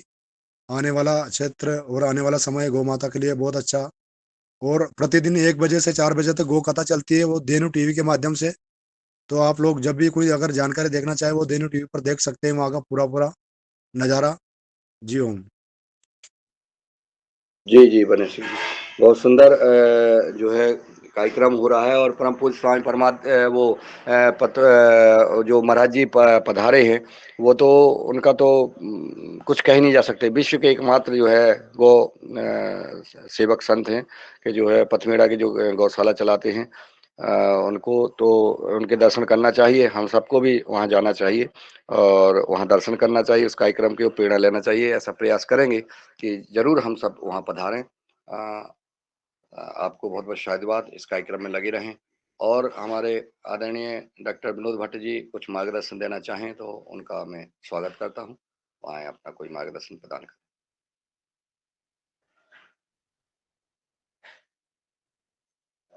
आदरणीय डॉक्टर विनोद भट्ट जी तक आवाज पहुंच रही हो तो वह सादर आमंत्रित थे। आदरणीय ठाकुरदास जी हिमाचल प्रदेश से जुड़े हैं, उनका भी स्वागत है। उमाशंकर जी, आपको लिंक मिल गई है क्या?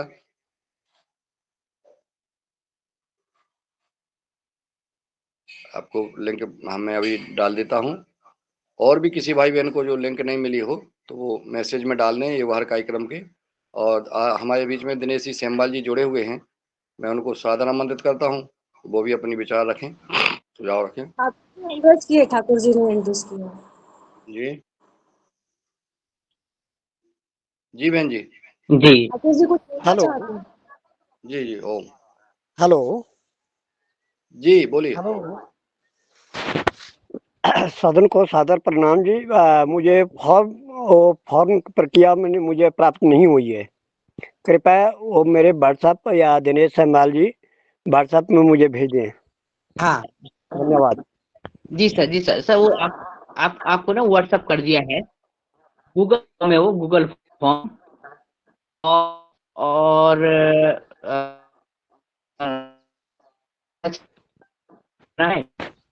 कौन कौन आ रहे हैं, कौन कौन आएंगे, और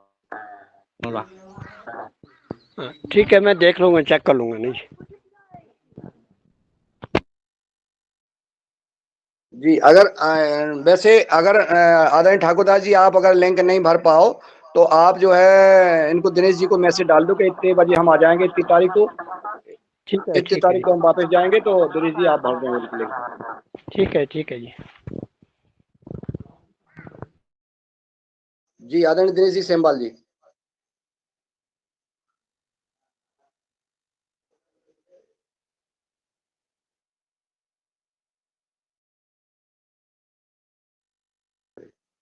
दिनेश जी की आवाज आ रही है क्या?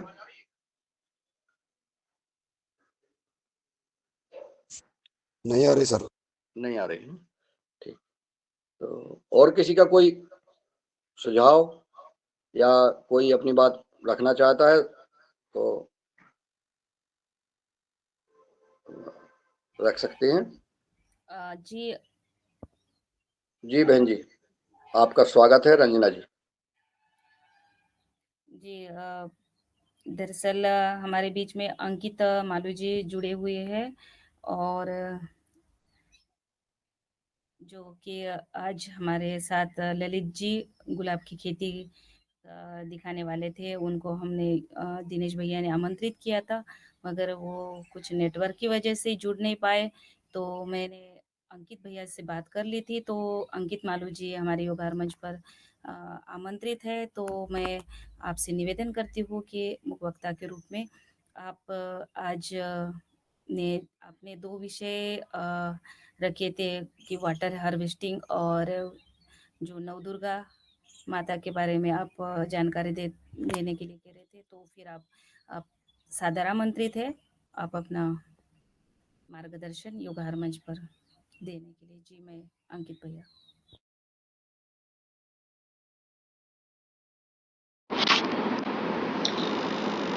सदन को मेरा प्रणाम। यहाँ पे उपस्थित सभी गुरुजनों को मेरा प्रणाम। वंदे मातरम, वंदे गौ मातरम, वंदे वृक्षम। एक तो बहुत खुशी हो रही है कि सब लोग एक प्रोग्राम में वहाँ मिलने वाले हैं और काफ़ी ज्ञान वर्धन होगा आपस में सब लोगों का। आज मैं एक विषय रखने वाला था, वाटर हार्वेस्टिंग या पानी को कैसे संरक्षित किया जाए। तो प्रकृति खेती की नींव भी है, और हमारे पूर्वजों द्वारा जो नक्षत्र वाटिका बनाई जाती थी, तो हम लोगों ने हमारे खेत पे जो नक्षत्र वाटिका बनाए हैं, जो मैंने अध्ययन करने के बाद ये पाया कि कैसे वर्षा का पानी संरक्षित करके आप साल में 2 फसल भी ले सकते हैं, और जो हम पेड़ों का नक्षत्र वाटिका का जो पेड़ों का मैनेजमेंट करते हैं, उसी से हम नाइट्रोजन भी ले सकते हैं। इसका पूरा संक्षिप्त आपको मैं जानकारी देना चाहूँगा। तो नक्षत्र वाटिका जैसे हमारे 27 नक्षत्र होते हैं, जैसे मैं आप लोगों को हमेशा बताता हूँ कि धरती है, चंद्रमा उसके चक्कर लगाता है, पंचतत्व कैसे काम करता है। जब धरती का हमारा चंद्रमा चक्कर लगाता है तो अगणित तारे विभिन्न प्रकार की आकृति बनाते हैं हमारी पृथ्वी के चारों तरफ, और जब चंद्रमा चक्कर लगाता है तो 2.5 से 3.25 दिन तक एक राशि में रहता है। तो जब इन राशियों में रहता है तो एक राशि में 2.5 से 3.25 दिन तक रहता है, तो हर राशि में 3-3 हमारे नक्षत्र बनते हैं और उसके हिसाब से हमारे पूर्वजों ने या हमारे ऋषि मुनियों ने हमारे शास्त्रों में जो वर्णन है उसका पेड़ पौधों का, तो मैं एक एक बारी से आपको बताऊंगा कि हम कैसे पानी को भी संरक्षित कर सकते हैं, कैसे हम नक्षत्र वाटिका लगा के हमारी प्राकृतिक खेती को चरितार्थ कर सकते हैं और कैसे पेड़ लगा के हमारे बुढ़ापे का पेंशन भी हो जाता है, हमारे यज्ञ में और बहुत से अनुष्ठान में भी काम आता है। तो एक बहुत वैज्ञानिक और एक बहुत अच्छा दृष्टिकोण है इसका। तो सबसे पहले मैं आपको थोड़ा सा नक्षत्र वाटिका के बारे में बताना चाहूँगा कि जैसे नक्षत्र वाटिका में अश्विनी नक्षत्र पड़ता है तो उसमें हम कुचीला या केले का पेड़ लगा सकते हैं। उसका एक स्थान भी होता है, जैसे बीज का स्थान कहते हैं ब्रह्म स्थान। अलग अलग दिशा का एक स्पेसिफाई उसको किया गया है कि आप कैसे लगा सकते हैं और आप कैसे कर सकते हैं। जैसे भरणी हमारा रहता है तो इसमें नक्षत्र जो रहता है इसमें हमारे ईशान कोण में हम आंवले का पेड़ लगा सकते हैं। इसके अलावा हमारे जो कृतिका नक्षत्र होते हैं उसमें पूर्व दिशा में हम उमर का या गुलर का जो हम पेड़ कहते हैं उसको हम लगा सकते हैं। तो मृगशिरा में हम दक्षिण में खैर का पेड़ लगा सकते हैं, साउथ का एरिया है तो हम सुपारी भी लगा सकते हैं अगर उगता है तो। हमारी आदरण जो नक्षत्र है उसमें हम शीशम लगा सकते हैं, बहेड़ा भी लगा सकते हैं। तो मतलब एक पूरा वैत्त कोण होता है जो मतलब एक हमने पूरा जो सर्कल है उसको हम स्क्वायर में बना के कौन सी दिशा में हम पेड़ लगा सकते हैं। इसमें हमारा अलग अलग है, बेल का है, अर्जुन का है, परिजात का है, बालसारी है, इसके अलावा नाग केसर या उसके अलावा हम चंदन लगा सकते हैं। ऐसा प्रॉपर दिशा वाइज कोण के हिसाब से हम पूरा चारों तरफ पेड़ लगा के हम नक्षत्र वाटिका कर सकते हैं। इसके फायदे क्या मिलते हैं हमको? तो सबसे पहला फायदा तो ये मिलता है कि जिसका हम एक मान लें कि 4 एकड़ का खेत है, 5 एकड़ का खेत है, 3 एकड़ का खेत है, अगर उसके चारों तरफ नक्षत्र वाटिका के हिसाब से पौधे लगा दें तो हमारी प्राकृतिक खेती की नींव ही है जीवो जीवस जीवनम, कि जीव द्वारा ही जीवन संभव है, करोड़ सूक्ष्म जीवाणु द्वारा खेती होती है। तो जब हम चारों तरफ हमारे वो पेड़ लगा देते हैं तो एक बायोडाइवर्सिटी, एक अनोखा माहौल चारों तरफ बन जाता है। इसके अलावा ये आपने सुने होंगे कि नाइट्रोजन देने वाले पौधे, आप लोगों ने सुने नहीं सुने, ये जो पौधे होते हैं नाइट्रोजन देने वाले होते हैं। जैसे कृषि में हमेशा कहा जाता है कि आप लोग तुअर की खेती हमको साल में मतलब 2 साल या 3 साल में एक बार करनी चाहिए। तुअर की खेती या दलहन की खेती करने से जमीन में नाइट्रोजन की मात्रा बढ़ जाती है, पोषक तत्वों की मात्रा बढ़ जाती है। तो जब हम तुअर के पेड़ लगाते हैं तो उसकी जो जड़ों में राइजोबियम ऐसे जो गठाने होती है उसमें ऐसे सूक्ष्म जीवाणु आ जाते हैं जिसमें नाइट्रोजन पैदा होता है जड़ों से। तो वो कुछ पेड़ भी वैसे होते हैं, जैसे तुअर जब निकलती है तो उसके आपने देखे ना फलियां निकलती है, तो ऐसे जो भी पेड़ हो जिसमें फलियां निकलती है, जैसे पलास उसमें फलियां निकलती हैं, हमारा शीशम उसमें फलियां निकलती हैं, फिर आपका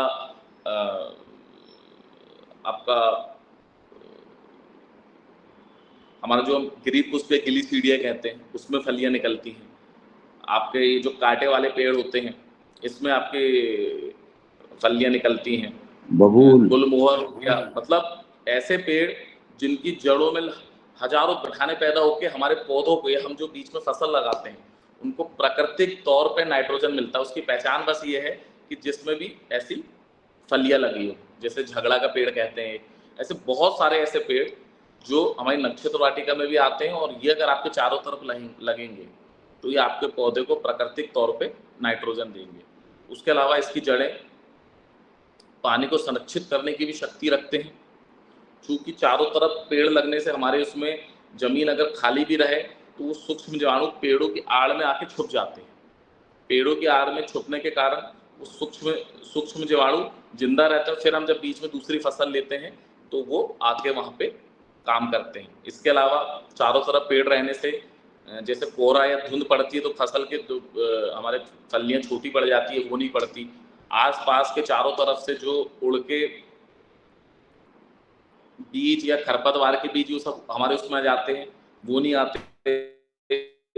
अच्छा बसेरा हो जाता है तो हमारे उसमें कीट नियंत्रक का काम करते हैं। इसके अलावा जहाँ पेड़ होते हैं वो हजारों लीटर पानी को अपने अंदर संरक्षित करते हैं। हमारी पानी धरती का वाटर लेवल बढ़ाती है, इवन हमारी धरती का पीएच को ठीक करते हैं। पीएच मतलब पोषण लेने की क्षमता को भी ठीक करता है, जिससे हमको बहुत अच्छा उत्पादन मिलता है। इसके अलावा उनकी जो पत्तियां, फूल, फल गिरते हैं वो अपने आप वहाँ पे चारों तरफ खाद बना देते हैं। तो नक्षत्र वाटिका इतनी अच्छी चीज है, इसमें हमारे पूर्वजों द्वारा दिशा भी बोली गई है, किस कोण में, किस नक्षत्र में आपको पौधे लगाना है। ब्रह्म स्थान, पूर्व दिशा के ब्रह्म स्थान, बीच के स्थान में हमें कौन सा पौधा लगाना है, एक एक चीजों को बहुत अच्छे से बताया गया है। इसके अलावा हम लोगों ने जो मेरे 3 खेत है, उसमें एक मेरा जंगल वाला खेत है, वहाँ पे पानी नहीं है, वो पहाड़ों में है। तो अगर आप 1000 फीट भी जमीन को आप ड्रिल करेंगे या बोर करेंगे तो उसमें पानी नहीं निकलेगा। आप जब हमारे खेत घूमने आएंगे तो हमारे यहाँ एक बूंद भी पानी, धरती का वर्षा से निकला हुआ एक बूंद भी पानी हमारा वेस्ट नहीं होता, जिसको हम कहते हैं हमारे यहाँ दुनिया की सबसे अच्छी शक्तिशाली वाटर हार्वेस्टिंग है।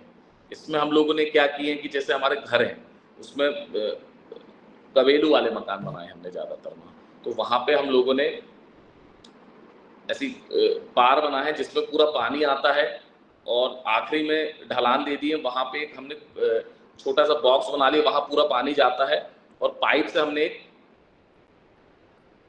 छोटा सा कुआं, जो जेसीबी का लगभग खर्चा आता है हमारा 15,000 से 10,000 के बीच, 15 बाय 15 और गहरा 10 से 15 फीट, जितना खुद जाए। हमारी मुरमिली जमीन तो 10 से 12 फीट खुदता है, उतना हमने बना लिए हैं। नीचे का हमने सिर्फ जहाँ हमारे गौशाला और जहाँ हमारी रहने की जगह, वहाँ पे हमने नीचे बेस डाल दिया, तो वहाँ हमारा पूरा पानी संग्रहित होता है। उसके अलावा आसपास का पूरा बरसात का होता है। और हमने हर एकड़ में, 1 एकड़ में 15 बाय 15 और गहराई 10 से 15 फीट का हमने छोटा सा कच्चा कुआं, उसमें हमने खर्चा कुछ नहीं किया।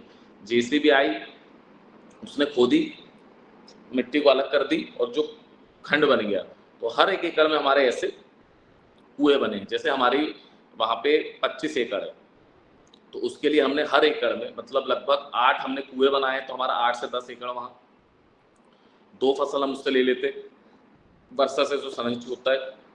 उसके अलावा हमने 4 तालाब बनाए हैं। तालाब हमने इसलिए बनाए हैं कि कुछ हमारी को मकान बनाने थे, कुछ बनाने थे, उसमें तो चट्टाने निकल रही थी, तो हमने थोड़ी ज़्यादा खुदाई करा दी।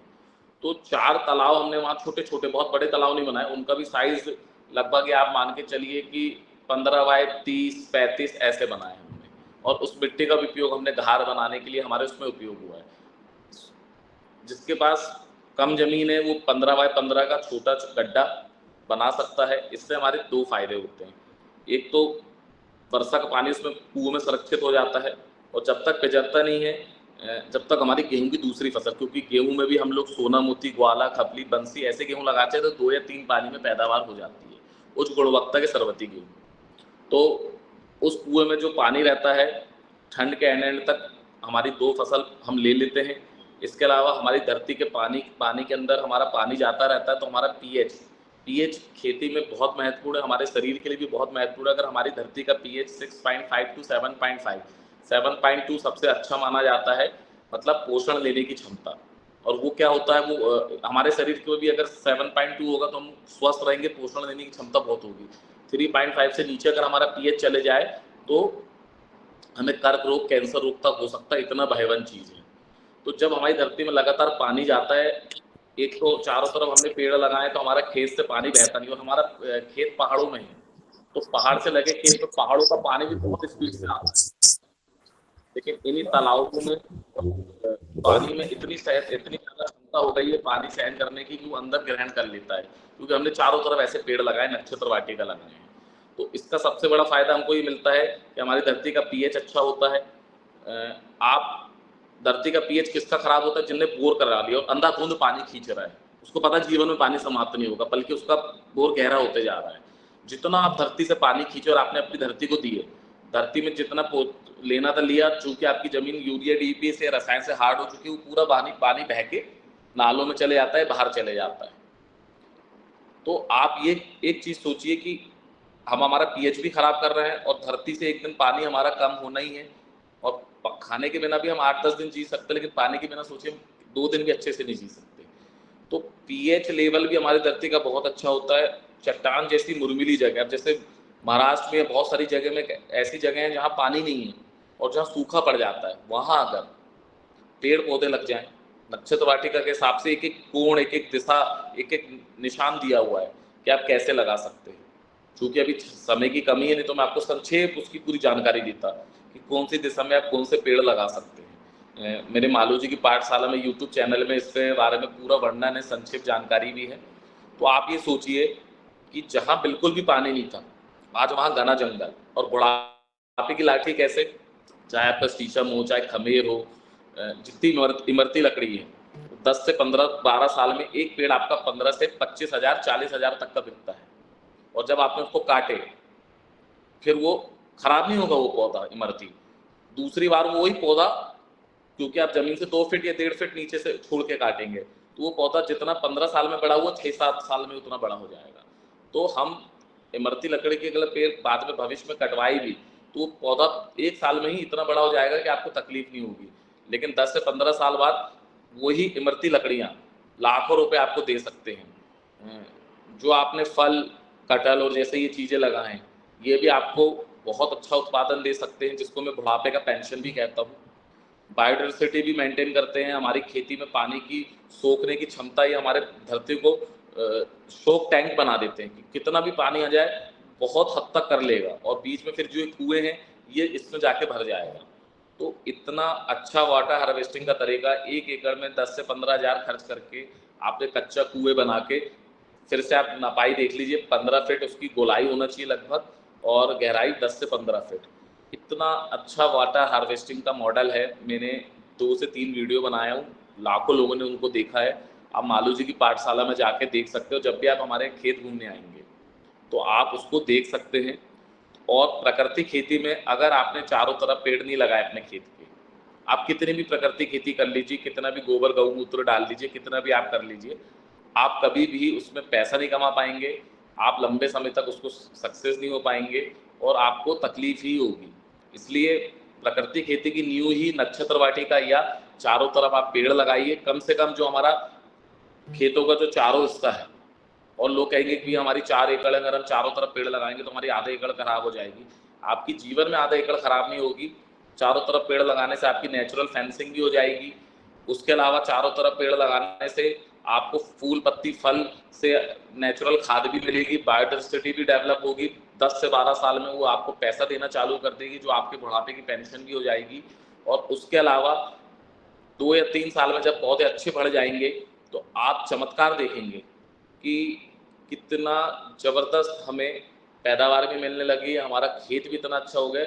हमारे यहाँ 10 साल पहले जो जंगल था उसमें हम कुल्हाड़ी भी मारते थे तो पत्थर टकराते थे, बड़ी मुश्किल से गड्ढा नहीं खोद पाते थे।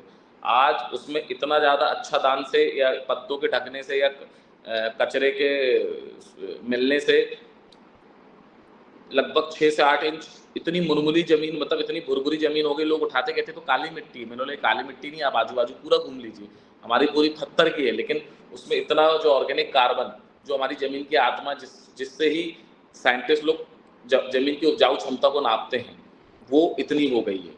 हाथ से उठाएंगे तो पूरा ऐसा आप लगेगा आप गद्दे में चल रहे हैं। और जो हमने तुअर की फसल लगाए हैं, 5 साल का पौधा, 5 साल वाली पौधा लगाएं, एक पौधा लगभग पेड़ के स्वरूप में होता है, और एक पौधे से कम 1 किलो तुअर निकलती है, जबरदस्त। और हमने तो रिकॉर्ड, कुछ पौधों में रिकॉर्ड नाप के वीडियो भी बनाए जिसमें 5-5 किलो तक फल निकले। लोग विश्वास नहीं करते, लेकिन जब फोटो वीडियो देखते तो विश्वास करते, और वहाँ आके देखते तो पूर्णतः विश्वास कर लेते हैं। तो बहुत ज़बरदस्त तरीका है। और जो भी किसान खेती करता है उसे अपने 25% हिस्से में दलनी फसल लगा ही चाहिए। उससे उनकी खेती बहुत अच्छी, बहुत सुंदर हो सकती है और बहुत अच्छा काम हो सकता है। धन्यवाद। तो वाटर हार्वेस्टिंग के बारे में मैंने आपको बताया, समय की मर्यादा है इसलिए मैं अपनी वाणी को विराम दूंगा। कोई कुछ पूछना चाहता है तो 5 मिनट का समय, 6 मिनट का पूछ सकता है।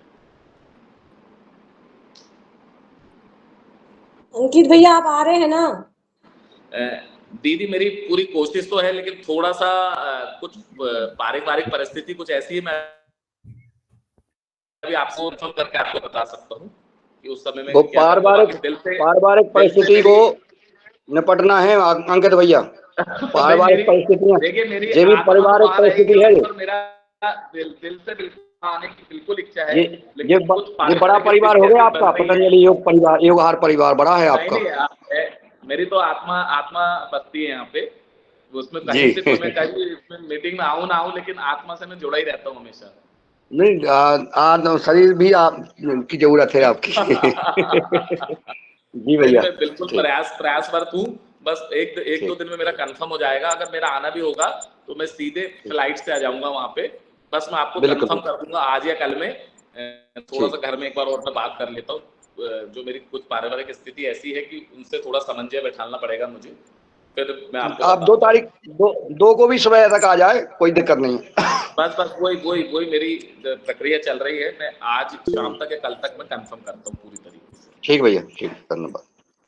जी स्वागत है अंकित जी, और आपका हम अपेक्षा कर रहे हैं आप आएंगे, क्योंकि बहुत सारी समस्याओं का समाधान तो हमारे किसानों का आप कर देंगे वहां पर स्वयं पहुंच करके। जी स्वागत था। जी अंकित भैया आपका बहुत बहुत धन्यवाद। और अंकित भैया का स्वागत रहेगा हरिद्वार में। और दिनेश सॉरी मैंने आपको लिंक भेज दी है अंकित भैया आपको। जी गूगल जी फॉर्म भेज दिया है मैंने।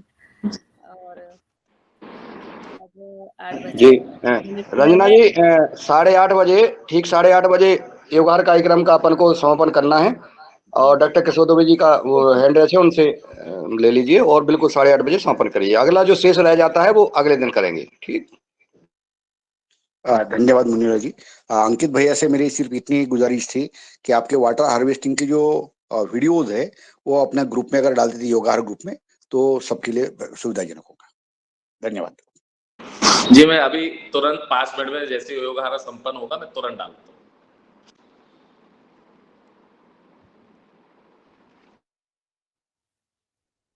चलिए बहुत बहुत धन्यवाद। और नमस्कार जी, मेरी आवाज आ रही है क्या? जी आ रही है सर, आ रही है।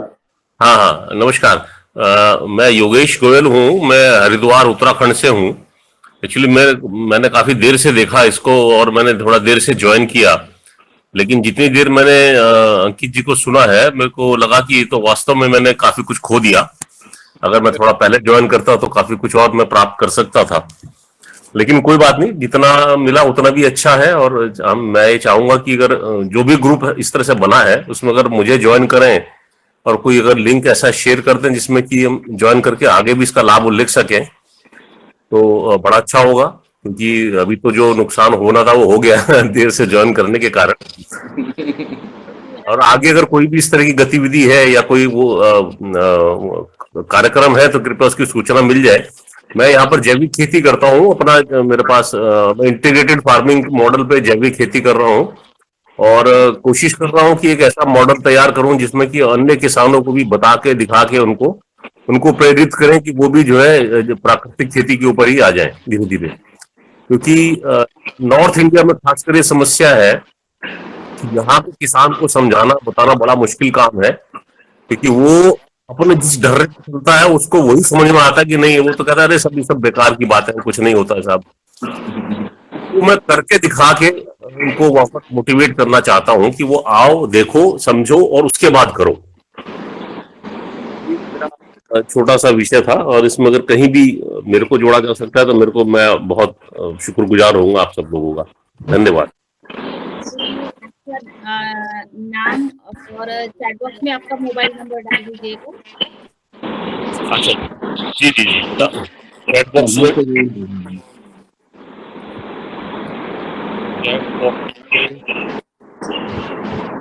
भैया कल हम और भी जुड़ेंगे और कल भी हमारी चर्चा कंटिन्यू रखेंगे, ठीक है जी? कल सुबह को भी जी, कल बिल्कुल कंटिन्यू चर्चा रहेगी। जी जी 7 बजे। आपका आप ऐसा नहीं, ऐसा करिए रंजना जी, इनका नंबर लिख लीजिए आप भाई साहब का, और नंबर लिख करके इन्हें ग्रुप में जोड़ दें और इनको ग्रुप में जुड़ जाएंगे तो लिंक आती रहेगी। जी जी जी जी जी। और ये जो लिंक से आप जुड़े हैं आदरणीय जी, यही लिंक रोज चलती है, तो बिना आपके ये जो आज जुड़ गए हैं वही लिंक से 5:30 बजे से 7 बजे हम योग करते हैं। जी जी और उसमें भी हम विभिन्न अलग अलग शिक्षक अपनी अपनी जो अनुभव है वो हम सबको योग कराते हैं। और 7 बजे के बाद हम 8:30 बजे प्राकृतिक जैविक खेती, सनातन धर्म और शिक्षा, संस्कृति, इन विषयों पर चर्चा करते हैं। बहुत अच्छा था, बहुत ही बढ़िया। तो कृपया एक बार आपका स्वागत है। अगर मेरा नंबर लिख लेंगे तो बड़ा मेहरबानी होगी। जी 9528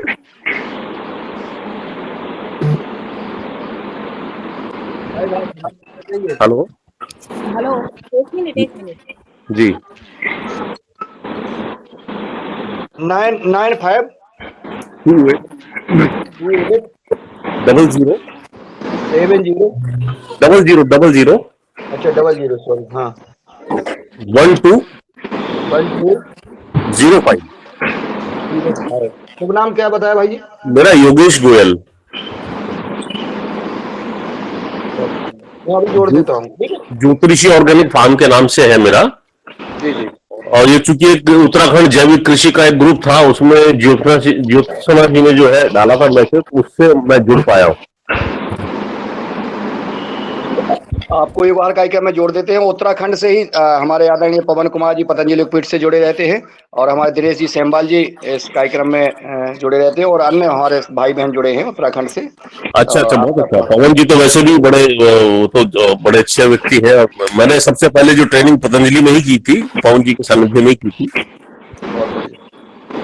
उनका और आशीर्वाद मिलेगा आप तो और अन्य अच्छा। लोगों को भी अपने अपने जो आपके इस प्रकार का काम कर रहे हैं उन सबको जी ये जी लिंक आप शेयर कर सकते हैं, ठीक है भाई। जी जी, बिल्कुल जी बिल्कुल बिल्कुल। जी धन्यवाद भाई। धन्यवाद साहब, प्रणाम। ओम। जी सर, आपने जो लास्ट में बोला ना 700120 या एक बार फिर से बोल सकते हैं? मैं नंबर दोबारा बोल देता हूँ, 9528 जी 9528 00 अच्छा 00, ठीक है जी जी जी 1205।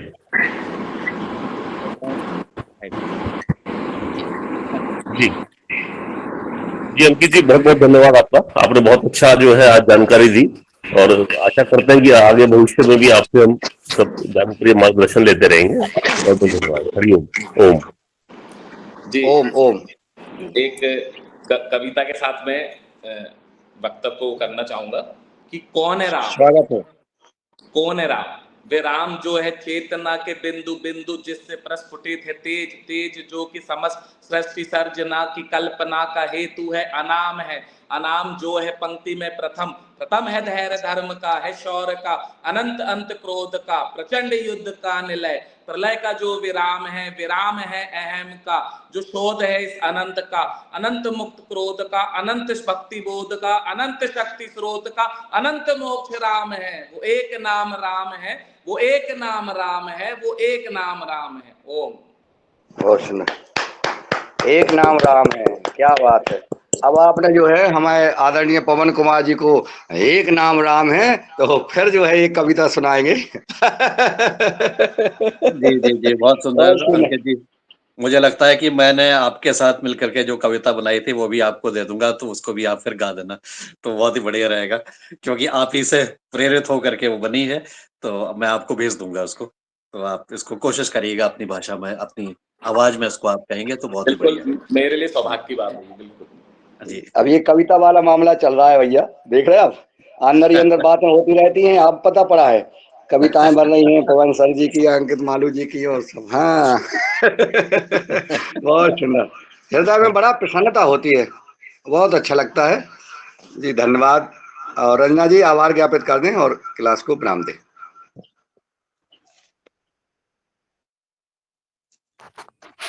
जी धन्यवाद योगाहार मंच को। और मैं आज के हमारे मुख्य योगाचार्य आदरणीय रमेश चंद्र मेहरा जी भाई साहब का बहुत बहुत धन्यवाद अभिनंदन करते हैं। उन्होंने बहुत सुंदर योग की क्लास ली और हम सब ने आनंद पूर्वक योग किया। और आप सभी का भी मैं धन्यवाद। और जो हमारे योगाहार कार्यक्रम के हम 3 साल के उपलब्ध पर हरिद्वार में मिल रहे हैं, तो ये भी बहुत अच्छे, इस पर हमने आज चर्चा की और सबके मार्गदर्शन पवन सर का आज सबको मिला, तो पवन सर का भी बहुत बहुत धन्यवाद।